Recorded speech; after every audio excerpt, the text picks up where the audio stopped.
Welcome to the Cover Sport podcast in partnership with The Joy of Football, with me, Neil Barnett. And me, Martin Tyler. Join us as we talk to the people who have lived the game, real stories, real insight, and a closer look at the moments that shaped football both on and off the pitch. Hello, The Joy of Football podcast with Martin Tyler, the greatest commentator in the world, and me, Neil Barnett, brought to you today in the presence of Cover Sports. We have a guest. We have a guest who I've known since I think you were still 17. You might have turned 18 around the first time that we met. Jay Bothroyd, lovely to It's see great you. to be here. Thank you for coming all this way to this I'm amongst fantastic legends. studio. England international. Yes. But can we start at the beginning?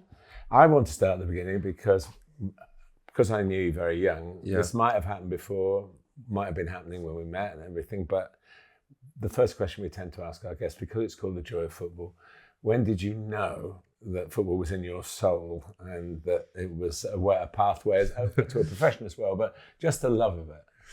The love of it started in primary school. And I remember I used to go to a school called St. John's that was in Archway. And I grew up, my mum was a single mum. And then my stepdad came into my life when I was early years, so like maybe about 7 or 8.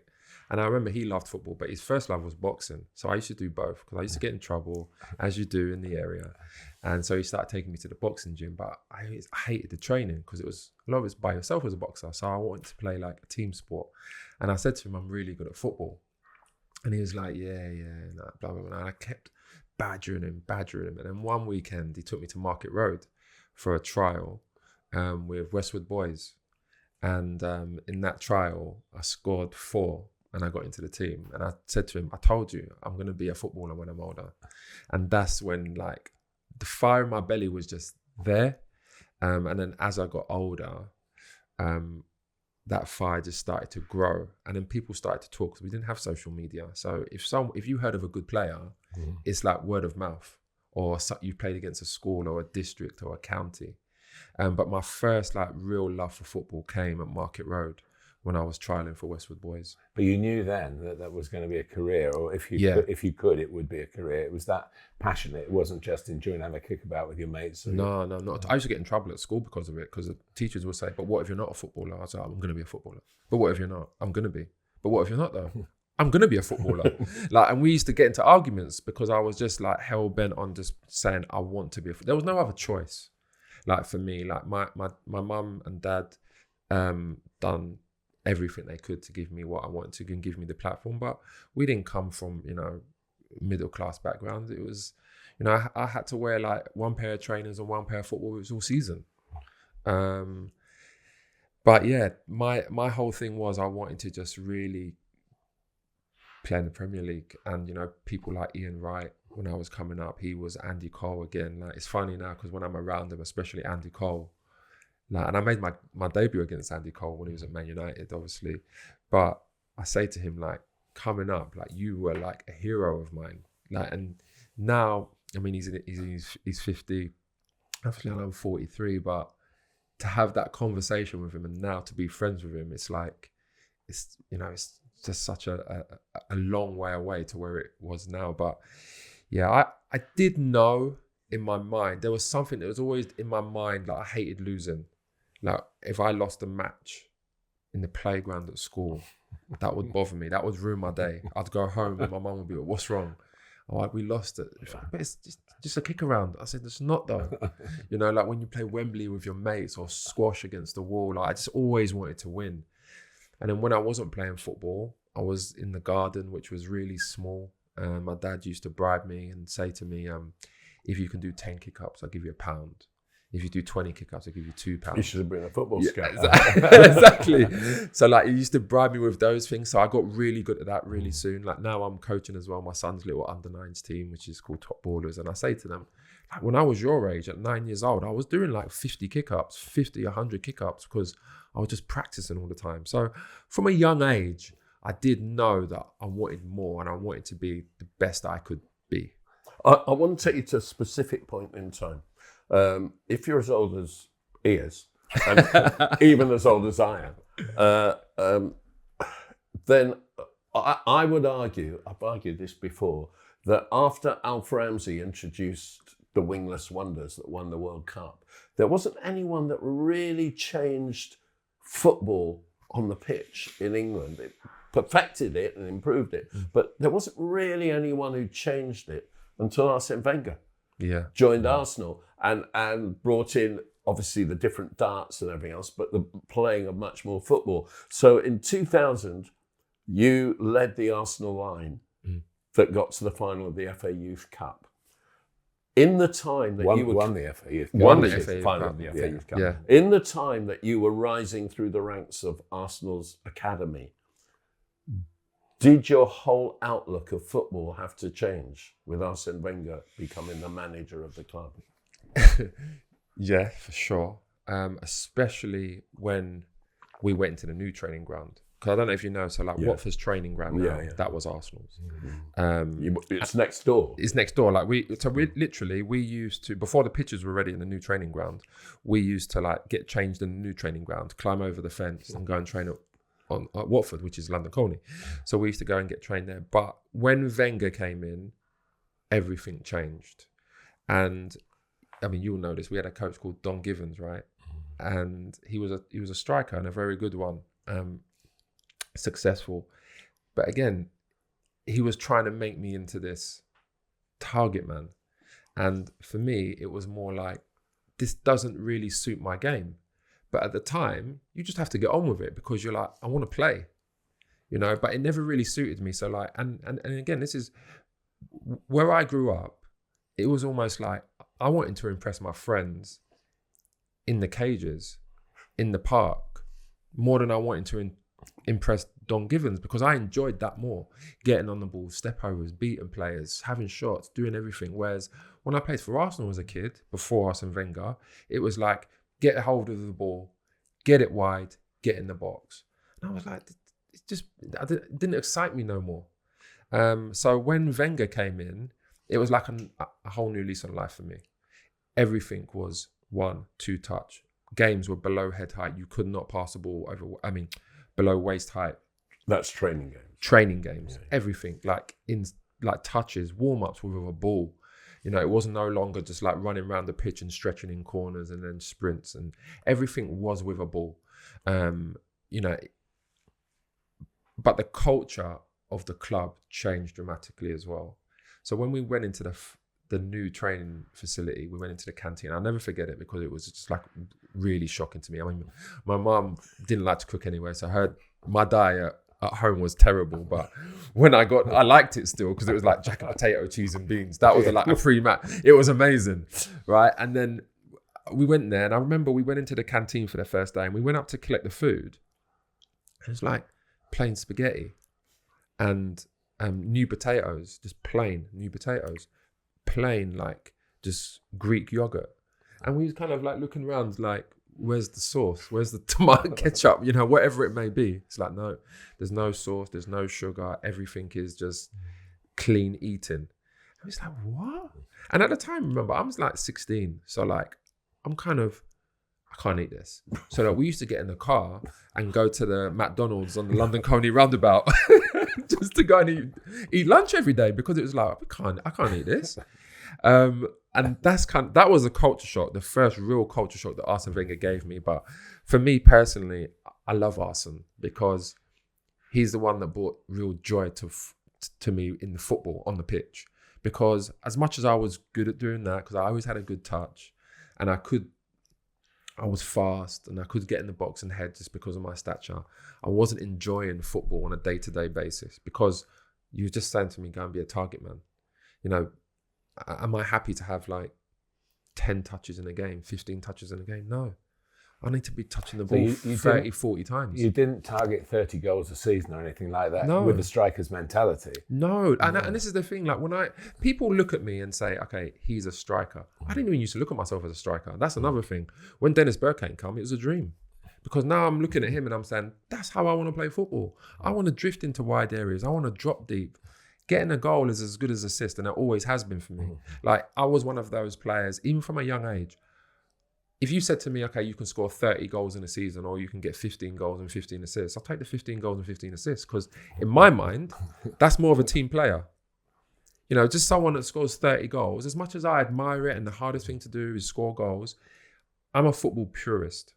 And I want to be a team player. Yes, I am selfish still, but I still want to be a part of a team where I can affect the games in different ways. I don't have to score, which if you're just a player that has to score, when you don't score, you don't have a good game.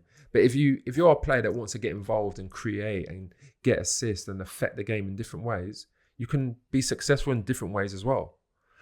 So that's why he brought joy to my game when I was there as a kid. How much did you see of him, Jay? Because I know that he's very focused on the first team. Yeah, especially in the beginning, because he was creating a philosophy. So he wanted to get the first team playing well to begin with, and then obviously everything filtered down to the point where, we was even playing the same formation as the Arsenal team. Like, when Ray Paolo was playing right wing, but he was tucked in a free, and then you had the winger out on there who's at Overmars, and then Perez came in and whatever. That's pretty how much we played. I remember because we had Jermaine Pennant wide on the right. Jerome Thomas was a winger who played on the left, but then he got injured early on. Stephen Sidwell came in there and played like that kind of Ray Parlour role, even though, on the team sheet, he was playing left wing. He was tucked in like in a three with Jermaine Pennant out there and then the two up front. So we played similarly, but the times that I did come across Wenger, especially early on when I was playing up, he would always come and say to me, "You're doing really well." He's put his arm around me, encourage me, get on the ball. I don't mind you getting involved in all the play, coming deep, but make sure you get yourself back into the box as well. Like those kind of things that were nice to hear, because he was basically saying to me, "Go and play, go and enjoy yourself, go and be yourself, make things happen." And that's the way I always looked at football. I looked at football like I just want to enjoy it. And the players that I admire in today's game as well, the ones that go and do that, they go and enjoy it. They go and get involved in the game, go and affect the game. Don't just wait for the game to come to them all the time. Because more often than not, if you're like Man City, great. But if you're a lower team, more often than not, the game is not going to come to you. You have to go and try and affect it yourself. I think that's what football is all about, and that's what it should be about. Let's talk about the Youth Cup final, because that period in your life was quite important, as it turned out. The Youth Cup final, then the Premier The Premier League, under-19 Premier League. Again, so Coventry and then West Ham. The West Ham game came after? Yeah, it came after. A few days after? Or? No, I think it was like about a week after, something like that, or a few weeks after. But it was at the end of the season. Birthday, yeah. Exactly. Well, let's talk about the Youth Cup final. You and Steve said, I was commentating, you and Steve scored the goals in the second leg. Quite a few people who went on to have good careers. Graham Stack, the goalkeeper, Ryan Ricketts, Rowan did, and Maurice Volts played the second leg. Our team was like really good. Remember Nicola Galli? He passed away. God bless him. Yeah. He was about to have a really good career. He was I think he was on loan at Bologna when he passed away. And then there was Jeremy Olidier that was in the side, Joe Kafur, Jermaine Pennant, Jerome Thomas, David Noble, John Halls. We had a really good group of players, and that was one of the things as well that. Everyone talks about the class of 92 and 93 at Man United, which was unbelievable because they had great careers, all played at the highest level. But from our group, we had like about 20 players that made a career out of football. And that was, Don Givens, Don Howe, Neil Banfield, especially Neil Banfield, I think, and Don Givens. Credit to them. But that youth team, we all kind of had the same mindset. We was all competing with each other. We all wanted to be the best player. We all wanted to win. We hated losing. We all had that. And during that season, I remember like we'd turn up, and the only real competition for us was West Ham. And they had like Michael Carrick, Joe Cole, Adam Newton, Izzy Rick Penn, people like that, Bertie Brayley. So like they was a really good side as well. During the season, we'd look at them and say they were definitely our rivals. Tottenham, Chelsea, it was just like a given. We would just turn up and we knew we was going to win. That's how good we were. We turned up with an arrogance. It was like, we're here. Even the warm-ups, I remember Neil Banfield would be moaning at us to like run across the pitches, and we just want to smash balls and take free kicks, and as you do. But when the FA Youth Cup came around, it's the biggest match in youth football. And you want to you want to perform in it in every round, because that's pretty much the only competition that's going to be in a newspaper. I think in those days as well, every game was played at the first team stadium in the youth camp, which was great. Yeah. And that was the thing that like it was. And playing at people don't understand how good Highbury was. Like the pitch was like an absolute carpet. If you looked at Can we say Highbury was far superior to the Emirates? In fact, I would go too far to say that. I actually like Highbury better than the Emirates. I think there was more, there's less people, but there was more atmosphere. And the pitch was great. The fans were really close. It was a great stadium to play in. So when we had the opportunity to go and play in the FA Youth Cup, it was like, wow, we're at Highbury. This is it. Like, we're going to be playing here in a few years' time. And yeah, as we was progressing in the FA Youth Cup, I was playing really well. And we was all playing really well. But at the same time, I was training with the first team as well at this point. And I was like one of the first. I think I was the first one or one of the first ones. And I think the fact that I was a product of my environment. I had a bit of a chip on my shoulder. I had anger issues, a short temper, and that was a part of my DNA. But at the time, there was no one in the game like there is today that could take you to one side, put an arm around you, or say, go for counselling. Here's the support system that you need to help you through your career, help you navigate your mind from, being a district player and a county player to then playing for the Arsenal and then playing for England, and then you're close to being a first team player. Everyone, already knew who the best players were in the country because we was on the back of the newspaper, like Leon Knights and Jermaine Defoe's and like myself. We was in the newspaper. There was write-ups about us from a young age. And the games were live on television. And the game, the games even and that in itself, like you can't help but get caught up in it. So when the FA Youth Cup came around, I remember Arsene Wenger was saying to me, next year I'm going to play you in the cup game in the equivalent of what would be the Carabao Cup. Like when he was playing all the youth team players. Like he said to me, like, I'm going to play you in that. Because I was training with the first team pretty much every day. The FA Youth Cup come around and we played really well. We battered Coventry. It was just like even before we turned up, there had a few players like Gary McSheffrey, Craig Peed, Callum Davenport, that I knew because when we used to meet up with the England under 16s and stuff, they were there. So they're good players. But we just we played half decent. We're going to beat this team. And I think we ended up beating them like 7-2 on over 2 games or something like that. And that was easy. And then obviously I'm back with the first team training afterwards. And then, Wenger's saying you played really well. You did this, you did that. Neil Banfield was really good for me actually, because he was the one that was like the alter ego. He was the one that would be like, he wouldn't tell me I played good. He would say to me, you done this wrong though. You could have done that better.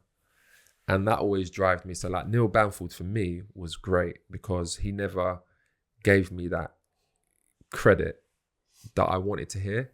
He knew me and he just thought, you know what, if I tell him what he wants to hear, he's not going to keep on trying. He was striving to please him every game. Then, exactly. So I was striving to please him. I used to go to him after every game. I'll go to him and say, what do you think today? You scored a really good goal, but there was always something. I was like, really? When's this? I could score a hat-trick. It'd be like, yeah, but you lost the ball on the halfway line there and they almost scored. And I'm like, so it was always like, and I to this day, I speak to Neil and, I've got so much respect for him and Don Howe, God rest his soul, and Don Givens. But ultimately, that Youth Cup side was like the kind of pathway to first team football stardom. Because once you win that, you're in the history books, right? And no one forgets that. Generally, all the best teams, all the best players will have won an FA Youth Cup at some point.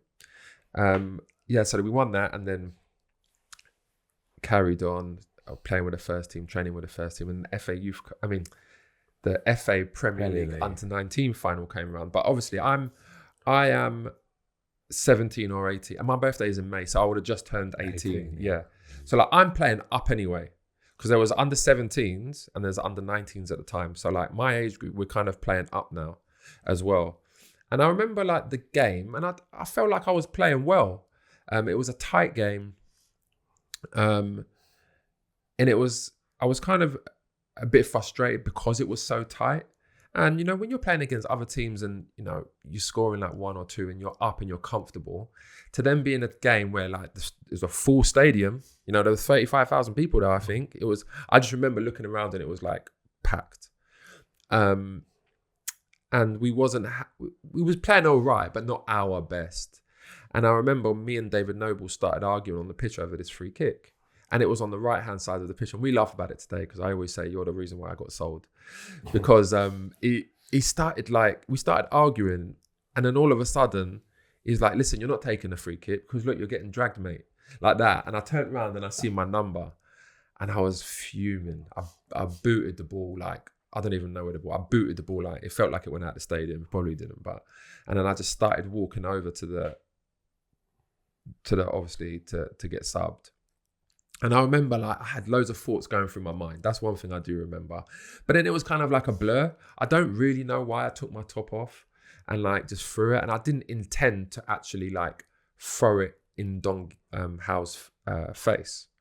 I kind of, you know, when you just dash something, but it hit him.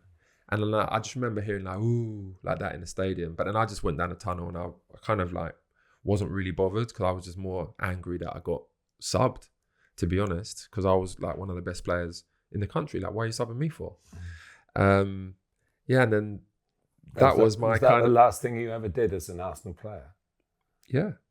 It was. You were sent to Coventry, as the it was. as the expression goes. It was. You were sold to Coventry. Yeah, I was sold to. Yeah, people say, "Oh, he got sacked." I definitely didn't get sacked, but because I remember, like Liam Brady called me. No, Liam Brady in the dressing room says to me, I'll see you and you need to come and see me in my office, but I'll give you a call. So he called me like on one of the, it was early, I think it was a Monday or Tuesday. He called me anyway and he says to me, oh, you need to come into the Marble Halls. So I go into the Marble Halls. At Highbury. Yeah, at Highbury. And I'm sitting there like outside, like, you know, and I'm at this point, when I did what I did, I didn't really, like, I remember I went home and I was like, so? You know, I didn't really care. Because in my mind, I was thinking, what's the worst that can happen? I'll just go to another club and play. You know, because in my mind, I was like, people are all... Because, you know, you read the papers. Loads of things happen. Like, people get arrested for drink and driving that go and play on a Saturday afternoon again. So in my mind, I was like, what have I really done here? Like, and let me just put this in perspective as well. It wasn't that one incident that got me sold.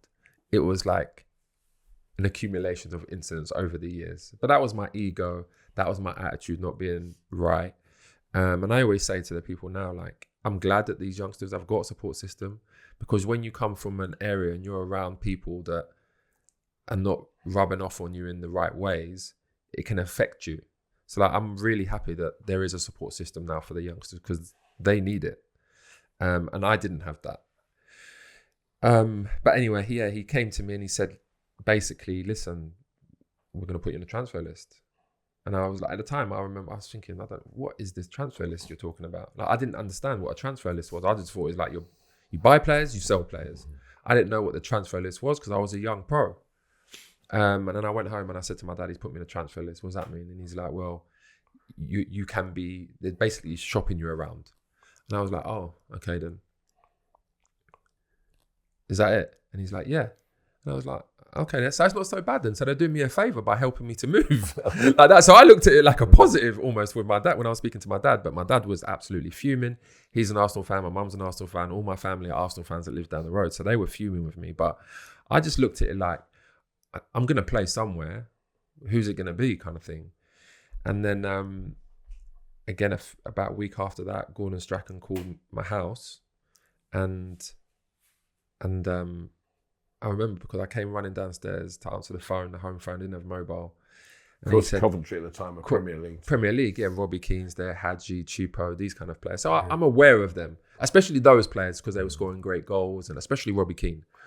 And Gordon's son played in the Youth Cup final, I think. Yeah, he did. Craig Strachan. Yeah. And then, I came downstairs anyway. I answered the phone. He's like, "Oh, it's Gordon here," and I was like, "Okay." And I just, I just took the phone away from my ear and I was like, "Dad, is Gordon for you?" Like that. And I put the phone down on the stairs and then just went back upstairs. And then my dad came down to the phone and was like, obviously spoke to Gordon, who was Gordon Strachan. I didn't know, and he's like, Jay, it's for you, like that. So I came back downstairs and I'm like, it's Gordon Strachan. I was like, hello, like that. And I genuinely, I didn't know. I didn't pay attention to managers. I just paid attention to the players that I enjoyed watching. So when he said to me, it's Gordon Strachan, Coventry City manager, I've got permission to talk to you. We'd like to sign you and blah, blah, blah. I was like, oh, okay, great. I said, so he said to me, have you got an agent? And I was like, yeah. And at the time I didn't really have an agent. I was kind of like in between, because I started off with Jonathan Barnett at Stella as a kid. And then I didn't really get on with them. And again, a lot of my problems came because of my attitude when I was a kid. But then there was another guy that I was talking to at the time, Eric Waters, who I think he works for CAA now. And he kind of participated in making that deal happen. And then, I went to Coventry and then met Gordon Strachan. He said to me, listen, you're going to be with the first team every day. You're going to be in and around the first team. You're going to be in the squads. I want you to keep progressing. I want you to go and play and express yourself. So in my mind, I was like, in my mind, I was like, yo, this is great. I've got another manager now saying to me, go and express yourself, go and play. And then like as pre-season was going on, I found myself like playing up front with Robbie Keane quite a bit in the training games. And when you do like shooting sessions, it was like me and him up front. So I was getting really excited for the season. And then he got bought by Inter Milan. And I was like, oh shit. I was like, so what now kind of thing. And then being a cocky, confident young kid, I was like, who am I going to play with now? Kind of thing. And then there's people like, and no disrespect, like I don't want to come across disrespectful, because I think every professional footballer that has a career is a good football player. Correct. And when I hear people say like, oh, he's rubbish, he's this, he's that, unless you've played, you can't say that, right? But in my mind, there was like Cedric Roussel there, and I'm like, who's this guy? Like, I couldn't get. In my mind, I was thinking, how's he even a footballer? Because he wasn't the type of footballer that I was used to playing with. And then when I went to Coventry, I see Robbie Keane and Hadji and Chippo and players like that were really good players. And then there was some of the young players as well, the youth players, like I said, that were really good players as well. So that I lost that kind of excitement of being able to play with like a proven Premier League striker that's a goal scorer. Robbie Keane had amazing technique, great finisher, could dribble past players. He's got that memorable celebration. That's what, as a youngster, you look at players like him and gravitate to that. After him, there was no one that I really gravitated to. So again, I was a bit upset about that. And then as the season went on, it was great because I made my debut against Man United when I was 18. That was memorable because that's the only thing I think Gordon Strachan did wrong with me personally, is that he didn't warn me that I was going to make my debut until like the morning of the game. And being me from London, I wasn't preparing well for games. I wasn't focused on the game because I just didn't think I was playing. I had no idea. I was in and around squads, but I never thought that I was going to start. And the experiences I had before when I was at Arsenal, even when I was at Arsenal playing for the youth team, you'd know you're starting midway through the week because you'll be working on stuff. Whereas this particular game, he told me like in the dressing room at like 12 o'clock or whatever.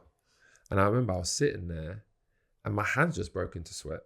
Like I couldn't believe it. I was like, shit, like what time did I go to sleep last night? Like I was playing on a computer till like 2 a.m. Like what did I eat? I can't even remember. I think I had some like hula hoops and stuff. Like I didn't prepare well at all because at the time I left London. My family were in London. I was living up in Coventry by myself. But I remember he read out the Man United team first, and that's what made me break into sweat because all I remember him saying was like Beckham Keane. I think it was Scholes, Giggs, York and Cole. And in my mind, I was like, wow, man, that's a serious team. And then he read out our team, and it was like Hadji and Hadji and Bothroyd up front. And I was like, what? Like that. And my hands were sweating. And I remember he took me into the room after. He told me, he's like, just relax. This is what I did with Robbie Keane. And I was like, I'm different to Robbie Keane. This, like, I feel really nervous now. And I don't remember having a terrible game, but he did bring me off at half time. I do remember that. And I remember afterwards, he said to me, you didn't play badly. He said, I thought you done well. You worked hard. You got hold of the ball. He said, but I just wanted to bring some more experience onto the pitch. I think we ended up losing it like 2-1 or something like that, 3-1 maybe. But it was great that I made my debut because my youth team was still playing youth team football. And I made my debut in the same season. I got sold. So in my mind, I still was like, well, okay, let me look at the positives here. I'm earning a lot more money than I was and that all my teammates are. And I'm living by myself, which is, great. You want to get away from your parents when you're young. And then I've just made my debut at 18 years old. So like, it can't be that bad. That's the way I looked at it. It's not that bad. But were people telling you it was bad then? Yeah, especially in my area where I grew up and like Arsenal. Because obviously I grew up with these guys. This Arsenal youth team, most of them I was friends with from 10 years old. Mm-hmm. So like now I've left at 18 and that in itself is a culture shock because these are people that I would spend all the time with. We'd go out to nightclubs for drinks. We, got our first car together, met our first girls together, boys' holidays together. Now I'm out my comfort zone. Now I'm just like up north by myself and having to navigate through life as a kid, having to like live in uncomfortable circumstances that I just wasn't used to. I want to jump from there to another stage in your life when you're an adult and you discover that you've got epilepsy. Oh, wow. And this brings a completely new set of challenges to you. Now, where were you playing at the time when that happened? Coventry. You were still at Coventry? Yeah. So this happened when I had my first seizure. I was like 19, and I didn't know. And remember, so this is what happened. So like, I just got my driving license, and I bought a car, and I remember at that point, again, because I wasn't always in the squad, I was going back and forward quite a lot without the manager knowing. So like, it was like from where I lived in North London to Coventry's training ground, probably take me about hour and a half, max. Speeding. Probably. But it take me an hour and a half max. So I was, generally a week to week. You play like Saturday or Sunday, in Monday, Tuesday, you're off Wednesday, Thursday. So I would go home on a Tuesday once I had my car after training, stay in London Tuesday night, Wednesday night, and then drive up on Thursday morning. So I was doing that quite regular. This particular game, we played the game. I drove back on Saturday night. We went out on Saturday night, but then there was this party that I wanted to go to on the Sunday as well. So like I said to the boys, I'm going to stay in London and drive back to training on Monday morning. So I remember we went out on a Saturday night, as you do. And then on a Sunday, we was getting ready to go out. And I was sitting in my friend's bedroom and was playing computer. And then all of a sudden, I just started feeling like I didn't know the feeling, to be honest. All I know is that I just started like people were speaking to me, but I couldn't comprehend what they were really saying. And it would be like a delayed reaction. And then I just blacked out. When I woke up in the hospital, they said that I'd had a seizure. And I was like, because no one in my family has ever had a seizure. No one's seen them, like my friends. I mean, even to this day, I don't know if any of you guys have ever seen someone have a seizure. It's like scary, especially for your loved ones. But I'd never had one. And as soon as I woke up, I just said, listen, can epilepsy kill me? And he was like, no, not unless you're like, have a seizure next to a swimming pool or something, or on the side of, you fall off a cliff. Like, it's not going to happen. And I was like, oh, okay then. So like, I kind of just brushed that to one side. But then because I was young and irresponsible, they'd give me tablets to take, but I'm living by myself. I just forget to take them. Oh yeah, I got tablets. Oh, let me just take it. But then I won't even take them daily. I take 2 tablets twice a day. And I wasn't. So like these seizures now, I've had one, they started becoming a bit more regular because I wasn't taking, I wasn't sleeping enough. I was partying. I was exhausting my body every day. Did you tell And the I wasn't club taking when you had the first one? No. Did you tell the club? No. Because you were in London when you weren't supposed to be. I Yeah, guess. so exactly. But I thought to myself, I don't want to tell them anyway, because I don't want to. Like, I looked at again. I have to say it's a different time now. But then I know that if I had have said to someone, oh, you know, I don't feel great today. My epilepsy's made me feel a bit dizzy. They probably would have looked at me and just like laughed, or looked at me like I'm weak, or said, oh, you just don't fancy it. Something like that. So like for me, I just wanted to keep it to myself. I was like, thank God it never happened in front of any of my teammates, because I can keep this a secret. And that's what I did. I kept epilepsy a secret my whole entire career. There were times when there were certain players that did know, because, you know, something happened and I was out with them or something, and then I started feeling weird and I might have said something. But later on in my career, there were doctors that did know, because I started taking my medication more regular, so I needed to always get tablets. But obviously the managers never knew, because it's, you know, patient confidentiality. So I would tell the doctor. The physio might not know, but the doctor does. So I would just go to the doctor, I need some tablets, and he would give them to me. So did it affect the way you trained? It didn't, because I didn't care. I really didn't care. Like, as soon as that doctor said to me that in the hospital, you can't die from this, it was just like, all right, let's move forward then. It didn't really bother me. When I started to think about it is when I got married and I started having, you know, kids and responsibilities and that's when I started to really think about it. But even then, I'd still burn the candle at both ends. It's only till I really got into my 30s where I was just like, I'm going to be disciplined now, because the partying days have gone. But early on, when I first had it, I was still partying every weekend, twice a week. I was going out Saturday and Tuesday every week and still playing football. I wasn't a big drinker, but, you know, the biggest thing when it comes to people that have epilepsy is sleep, generally. And I was burning the candle at both ends. And that's why seizures became more regular. So then I was like, when you have a seizure, you can't drive for a year until you're clear of a seizure. So then I'm like, this is costing me more money, because I can't even drive no more. I have to get someone to drive me, or I have to get taxis everywhere. So it was, in the end, it was just like an accumulation of things where, like, my parents and then my wife was like, listen, you've got a son, like, you've got to start taking life more seriously here. And did you, when you had a seizure, how long did it take you to recover before you could train properly again? Honestly, there was like, you don't really recover from a seizure for about, so if I had a seizure now, I probably wouldn't recover properly until like Thursday. And we're talking on a Monday. Yeah, Monday, yeah. So it's like, you're hazy. Like, if I had a seizure and woke up, you might say to me, where are you? I might say, the first thing that pops into my head, it could be, I'm in Australia. Like, I wouldn't know why I'm completely disorientated. But then there were times when, I won't say the club, but there was times when I didn't say nothing. I had a seizure and I woke up and played the game the next day. And I swapped shirts with people. I can't even remember the game. I can't remember the score. People would just say to me like, oh, you know, you played well in that game, or I thought you could have done this better. I'd be like, yeah. But I don't remember the game. That's astonishing. Yeah, so like there was literally games that like, if I watched it now, I wouldn't remember me playing in it.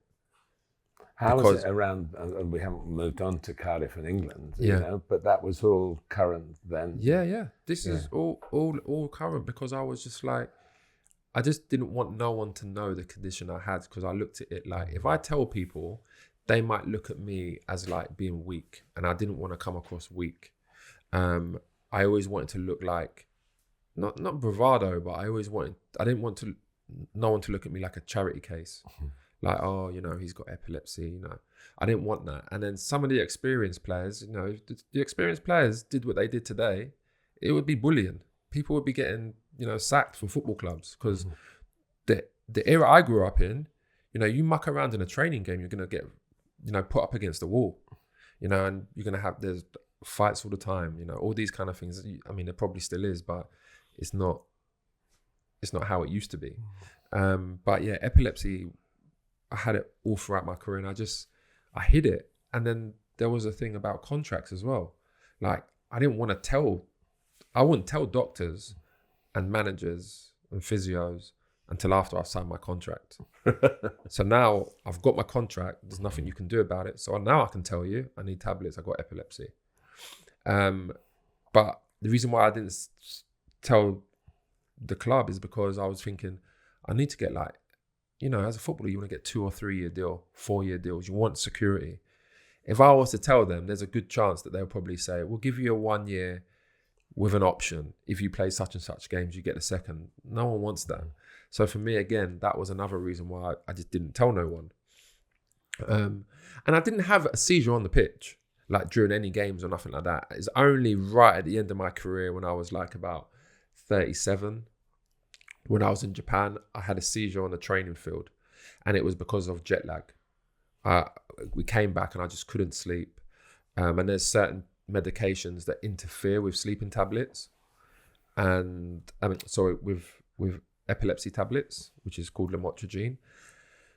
So I didn't know which ones I could take, and I just thought, what, I'm not going to take the risk of taking a sleeping tablet and then, they all mix up with my medication. So I didn't, and then I couldn't sleep, and in the end, it just caught up with me, and I ended up having a seizure on the training field. That was the first time in all these years that I see myself have a seizure on the pitch. Someone videoed it. So that is the only time, even up to now, that I've seen myself have a seizure in that video. But it played a big part in my life, because there were times when I didn't feel great, and I'm leading up to games, and I'm like, shit, man, I want to play, but I feel like you start feeling like this kind of darkness behind your eyes, like patches. You look into light. A light would never give me a seizure. There's different forms of epilepsy as well, and it does affect people. But my personal one was more like sleep, exhausting my body, not eating well, missing my tablets. Then I'd feel really susceptible to having one. But yeah, there were games when I was leading up to a game and I just didn't sleep well. I woke up and I felt awful, and I could feel behind my eyes that there's a chance I could have a seizure, but I just went along with it just because I wanted to play. My love for the game like trumped everything. I get it. How is it now? I get it. How is it now? No, now I'm all good. Like I take my medication twice a day, every day. I'm responsible. But we're talking about times when I was coming up, when I was, a tearaway from Archway.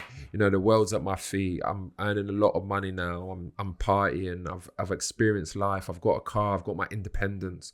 Like all these things when I was a kid, it's completely different to the way I am as I got older and older and older. And to be honest, I think I was probably one of these people. I didn't really mature until I was about 26 and understand that, like at the time, if you said to someone like now, what's the average time of a career? Like 15 years maybe.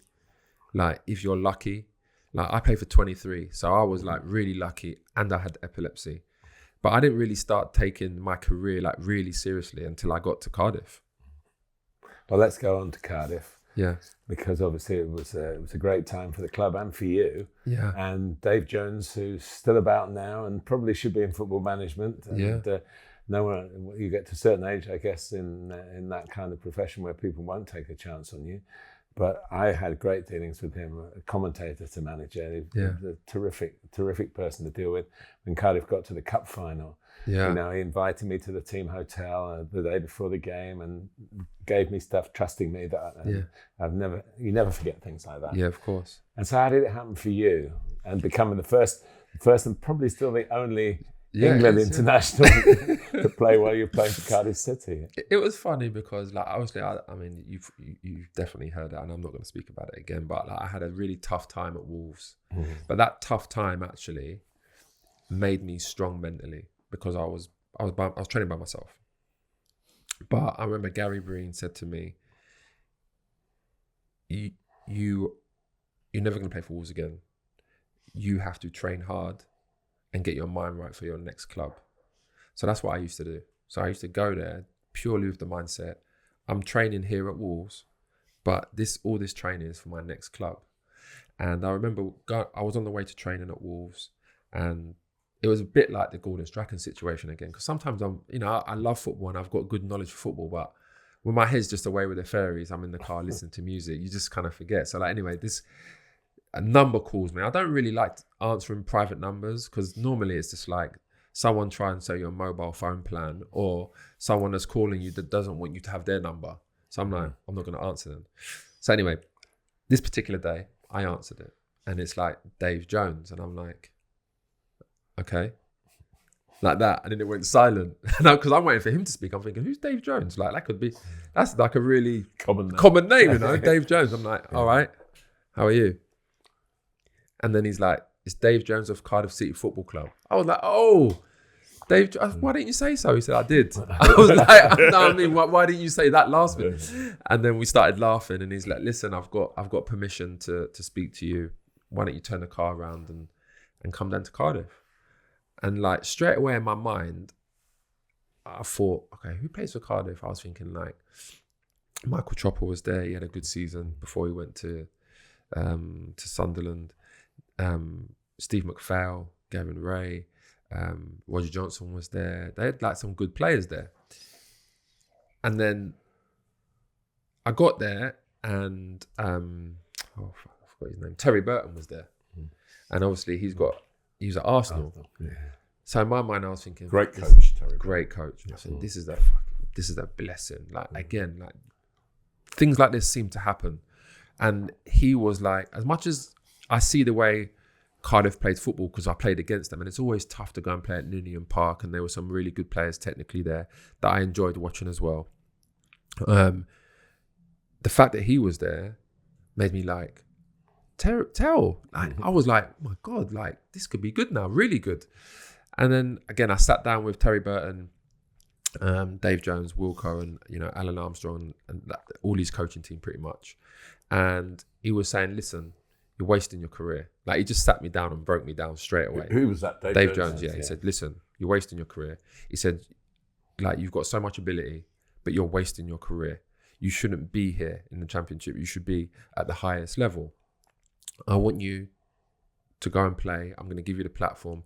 Go and express yourself. He said, after this, Jay, there's only one way after this. It's either you progress and you go to where you're capable of going, or you're going to have to think about like, life after football, because you're going to be going further and further down. But he said to me, I'm going to give you the platform to go and play, go and express yourself, go and affect games. That's what I'm going to give you. You have to go and do it now. And I remember Dave Jones saying, this is what we want to do. This is how we want to play. Terry Burton's chirping and saying, this is how we do training. We like to play possession games, passing. No, I was like, this is perfect environment for me now. Perfect environment. And I remember I think the first game of the season was like Southampton, I think, at home. And I was on the bench, but I'd be training quite well for like about 2 weeks. And I just thought that I would just go straight into the team. And I was on the bench. And I was like, I was like really training well. And I think everyone was surprised that I was on the bench because that's how good I was training. And I went to him afterwards. I said, Gaffer, what's going on, man? I'm like, I've been training really well. I've been scoring goals. I feel fit. He's like, yeah, but just be patient. And I felt like that was him saying, I'm the manager. I'm giving you the platform, but you still have to listen to me and do what I say. And I was like, yeah, no problem. And I remember I went to bed like, and every kind of night I went to bed, I just was saying to myself, I want to make myself indispensable. That's my first goal, to make myself one of the first names on Cardiff City's team sheet. And then game by game, Dave Jones did not give me no breaks. We could play against like a non-league side in the cup. He would not rest me. He was always on me all the time. And one thing I think all the players liked as well was the fact that he said, I don't care what you do from like the game's on Saturday. I don't care what you do after the game to Wednesday. Just make sure after Wednesday, you're focused for the game on Saturday again. So you can go out, you can party, you can drink, you can do whatever you want. But make sure you turn up on Saturday and perform. Because if you don't, then I'm going to come down on you like a ton of bricks. And he said that to everyone. Now, everyone prepares in different ways. But I think that's the reason why he got on with so many players, because he gave them the opportunity to live their life the way they want to be, with the mindset knowing that they still have to turn up and play. I think sometimes when you put too many rules around people, it doesn't reflect well on the character that they are, because it didn't on me. If you say to me, right, you need to do this all the time, I'll be thinking, why are you speaking to me like a head teacher for? I don't want a head teacher. I want a manager that can manage who you are, who I am as a person. And I think they're the best managers, the man managers, we, throughout the years, Alex Ferguson's, everyone always says great man manager, Jose Mourinho, great man, Wenger, Klopp, everyone, Guardiola, good man managers. And then they have people around him that can do all the tactics. And that's what Dave Jones had. He was a great man manager. And I just came along at that time, and it was perfect timing, where he was bringing players in to get promotion. I was in a situation where I was just desperate to get my career back on track. And I used to go to sleep every night saying, I need to make myself the first name on the team sheet and then just go from there. And then things started to happen. The first season was a good season. I think we just missed out on the playoffs by goal difference, I think it was. But by next season, I was the first name on the team sheet. I was playing with, it was like me and someone else up front. And at the first season, I had Ross McCormack, who's an unbelievable player as well. Technically very good, really good link-up play. The second season, Chopra came. So then there was me and Ross McCormack, or me and Michael Chopra. And then the final season, Bellamy was there, Chopra was there, Ross McCormack was there. We had a really good squad of forwards, players.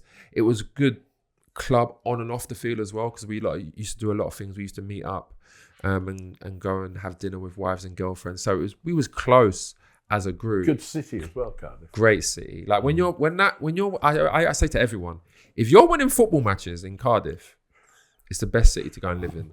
Because I remember when I was there, the second season, I remember I parked my car.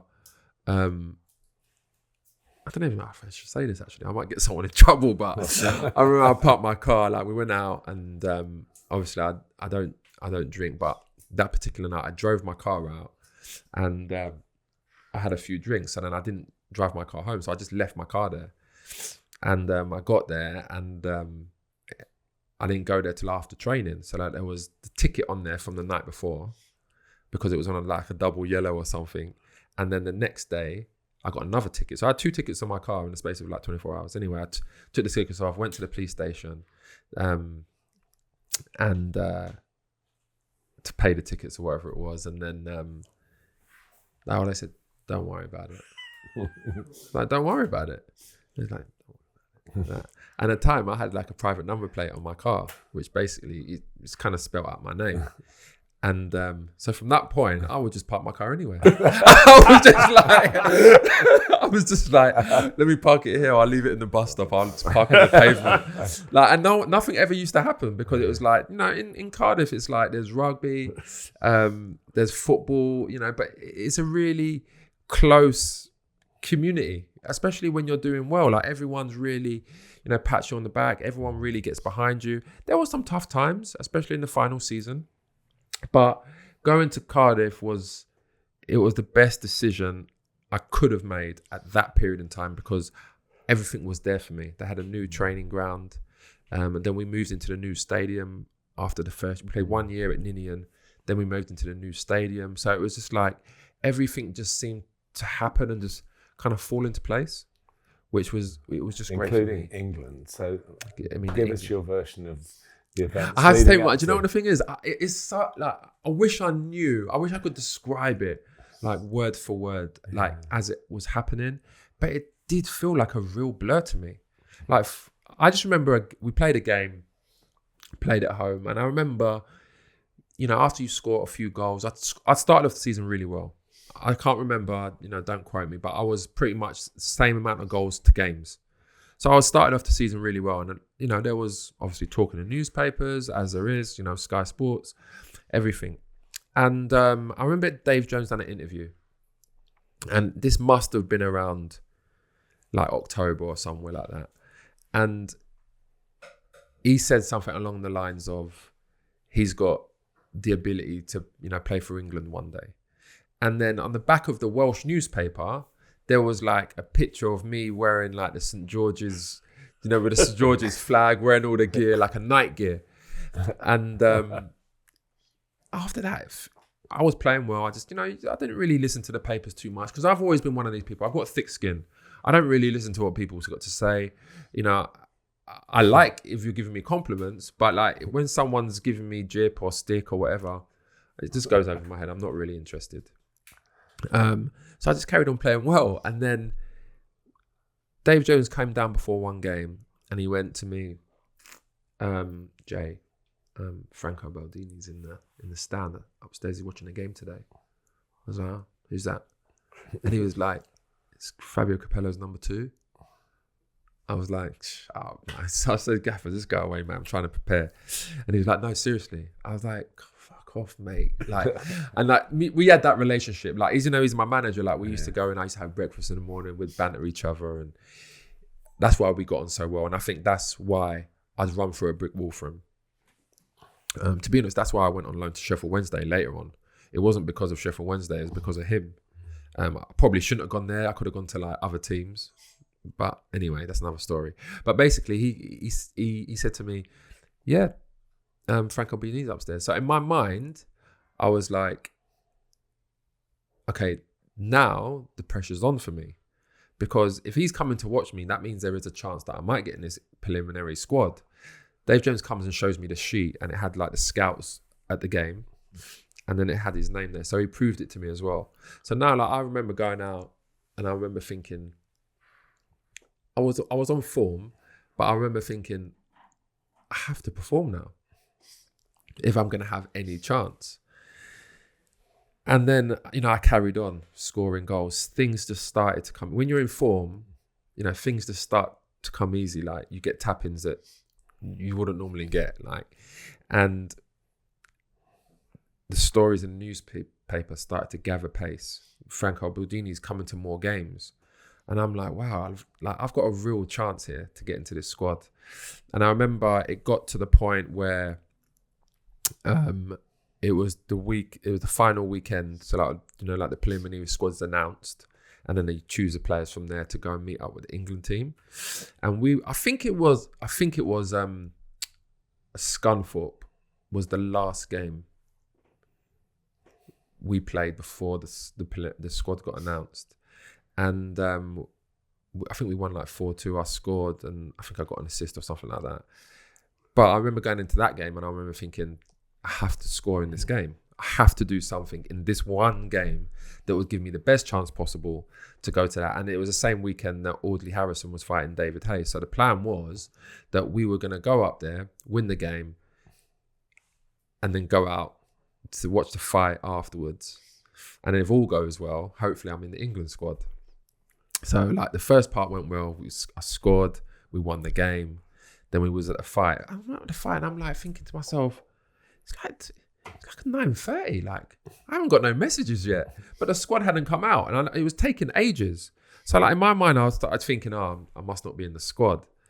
And then as the fight was like literally about to start, I got a message saying, you're in the England squad. Meet up at the Grove Hotel tomorrow. Blah, blah, blah. Congratulations. And in my mind, I'm just like looking at my phone like this, like refreshing. Because I was like, is this real? Because it was just a phone number. Because I thought you'd get like a phone call. Yeah. So I thought, is someone trying to banter me here? But yeah, so I got that, and I just kind of, I remember I stood up and I like went, yes, and cheered to myself, and everyone kind of looked at me like, what's he doing? That this fight ain't even started yet.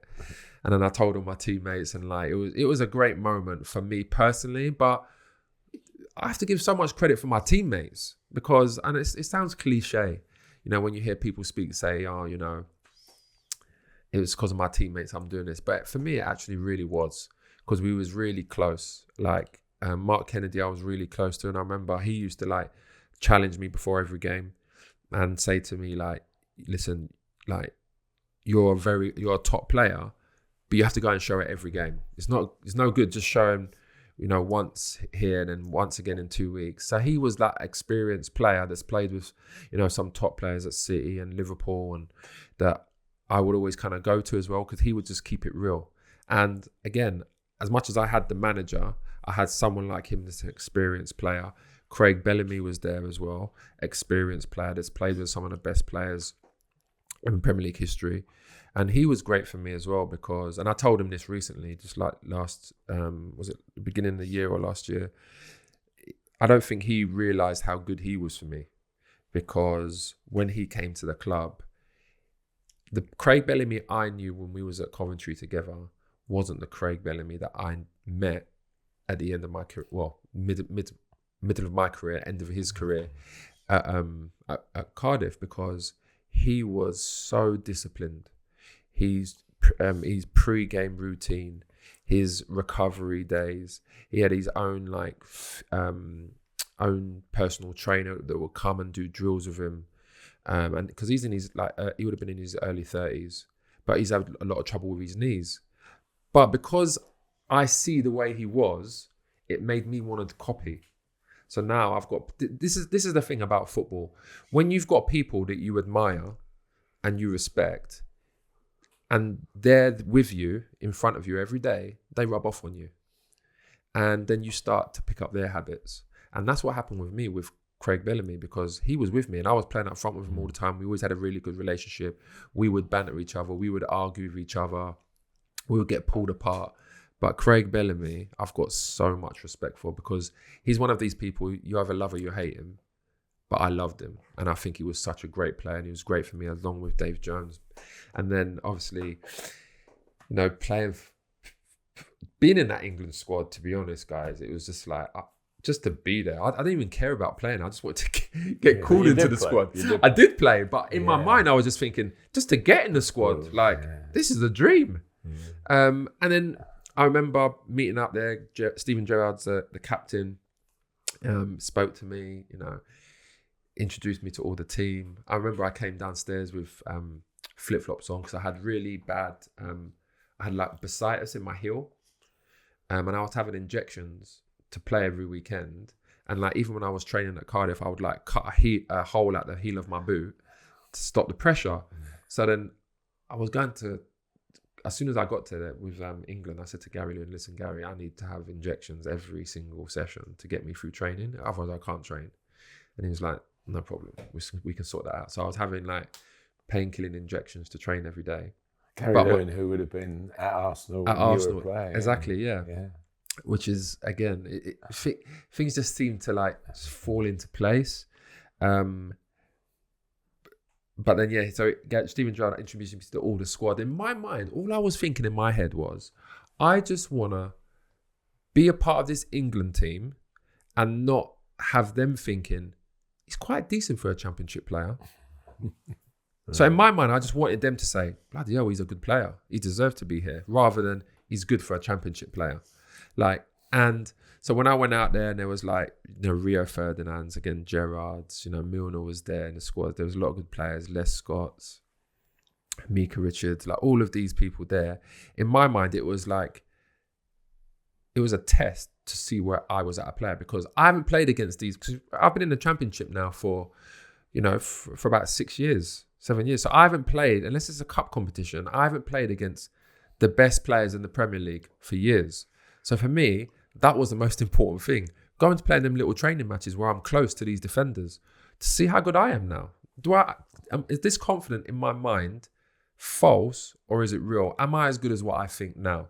And then, that was that part. So and I really enjoyed training. I was scoring goals. I was Capello said to me, well done on the training pitch. Anyway, I came off the training pitch, and Gary Lewin come up to me and was like, the boss wants to see you. And I was like, the boss wants to see me? Okay. So let's see what he's got to say. So I knocked on the door, Capello's room, went in, and he was like, can I help you? Like that. And I was like, you want to see me? Like that. And he was like, no. It was very good training today. Like that. I was like, okay. So I went to Gary and I was like, guys, what's going on, mate? You winded me up. And he was like, no, Arsenal wants to see you. The boss. Oh, the boss. Yeah, the boss. And I was like, oh. So like now I'm like walking through the training ground, because we was training at Arsenal's training ground. So, St George's Park weren't there then. It was the Grove and Arsenal's training ground every camp. So I'm walking through, and like, it's funny because it was like really nostalgic. I'm walking past the gym. I'm walking past, the canteen, like everything. It's bringing back lots of memories for me. But again, Wenger's Wenger. He just got up, come around his desk, give me a big cuddle, put his arms on my shoulders and said, like, I know you can do it. Like, I'm really happy you're here. And it means the world to you when someone like him steps around his desk, comes to you and says, I really believed you would be that person. And then he started telling me things that he said, like, you would have definitely played for me. He started telling me all these little things. Some people will be like, yeah, whatever, blah, blah, blah. But at the end of the day, if you've ever met Arsene Wenger, you'll know the way he is. Like, he's always positive. He's always like that caring kind of father figure.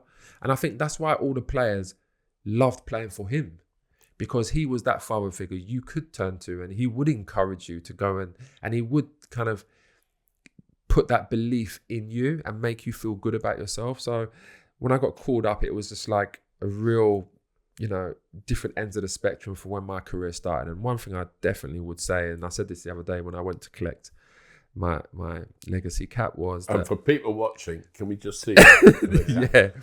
Yeah. So I was the 1,172nd player to play for England. Against France at Wembley, in front of all my friends and family. I think no one. And one thing we should point out, Jay, is that you came on when England were 2-0 down, and it finished 2-1. Yeah, so your England career was a 1-0 win. Exactly, that's true. That's very, very true. And you know what, as well, I remember like there was a chance that I reacted like a split second too late. I could have had a tap in. I remember, and I see it come across, and when you just know I'm not going to get there, but I'm just going to try and throw myself at the back. Anyway, I could have got a goal, but it didn't happen that way. But it was amazing, because most people that play for England, their career, their trajectory is like on an upward. Mine was like completely the opposite. Mine was like forward, down, forward, back. It was like, if you had seen the line, it was just it's not what a traditional cap looks like for anyone. So for me, everyone's got their own measurement of success. But for me, I'm so proud of the one cap I had. And to be honest, I would have got more. Stuart Pearce, Paolo Maldini come to watch me train more at Cardiff afterwards. I missed out on the other squads through injuries. But, people will say, oh, how do we know that though? Dave Jones was there. People would have seen England officials at Cardiff City's training ground. That particular game as well, there's only one game in that 2 weeks. Normally there's two games, so like I was just unlucky that I get called the one cap wonder now. Like any other time, I would have got two caps. Well, there's one other aspect to your career that I want to talk about. Yeah, you travelled. Yes, you played for Perugia in Italy. You played in Thailand, and you played in Japan at the end of your career. And of course, you had this remarkable period in Perugia where you met your wife. Yes, and mixed with some of the world's most notorious people. Go on. Yeah, no, I mean, it was a time. So when I was at Coventry, a lot happened at Coventry, financial problems. And at the time, when I signed that deal we spoke about, by the time Coventry got into the financial situation they got into, I was one of the highest earners. And they said to me, like, we want you to take a deferral or something like that. And I was like, what's a deferral? And they was like, well, we're gonna cut 30% of your salary, and then if we get back into a good position, we'll give it back to you. So I said, that doesn't mean you're definitely going to give it back to me then. And he was like, no. And I said, well, I can't take a pay cut. And then he went to me, well, you're going to have to leave then. And I said, well, if you give me a free transfer, then I'll be happy to leave. Like that. And then they came back to me, and I didn't want to, because Gary McAllister was there now at the time, and like it was just really really tough circumstance, because when Gary Mack was there, I was buzzing as well, because I had someone that played the beautiful game, played football. But anyway, they gave me the free transfer, and then my agency at the time was, again, Eric Waters and a guy called Frank Trimbley. And basically they said to me, there's an opportunity for you to go and play in Serie A. Would you be up for it? And I'll be like, yeah. It's the best league in the world at the time. Yeah, no, all the best players in the world are there. So I was like, of course. And I was like, why don't you go there with Perugia? Another great city. Yeah, unbelievable city. I love that city. Why don't you go, see the city, see how you like it, see if you think it's a place that you want to go to. So I was like, okay. And I think that one of the biggest reasons why I went is because me and my dad used to watch like Football Italia on Channel 4. And like you see all them great players like the Maldinis, Donadoni, Boban, George Weah, like all these kind of players. We always said, like me and my dad, he always said to me, if you got the chance to go and play in Italy, would you go? And I was like, of course I would. Because at the time, like, Italia football was huge. Like, and, the fact that it was on Channel 4, I could watch it every Sunday because you couldn't really watch football. Like rugby was on during the day normally. So now you could watch it. So that was one of the main reasons why I went. But then at the same time, it was at a period in my career where I was like, my stock wasn't high. So I'm not going to go to a bigger club, but I felt like I could go to a bigger league, right? And if I can perform there and do well there, then maybe I can move forward. So I ended up going there, and I loved it. I have to say, I loved it. Perugia was a good team. I think the season before I got there, they finished like kind of mid-table or just below mid-table. There's some good players there. Fabio Grosso, World Cup winner. Christian Abodo, Nigerian international. Mikeli just left. Zimaria, Brazilian international. He was there. Like, there were some good players there. But the manager was special. Sergio Cosmi. I mean, to this day, we're still in contact. I went to Italy to play in a memorial game for the owner who just passed away at Perugia, Luciano Gucci. And it was great for me. Again, it was another lesson learned because Italians, it's really kind of, everything is about football. When it's your diet, it's about football. Your family, it's about like everything is really like regimented and strict. And it was the first time I ever done weights in my life. So how did your temperament adapt?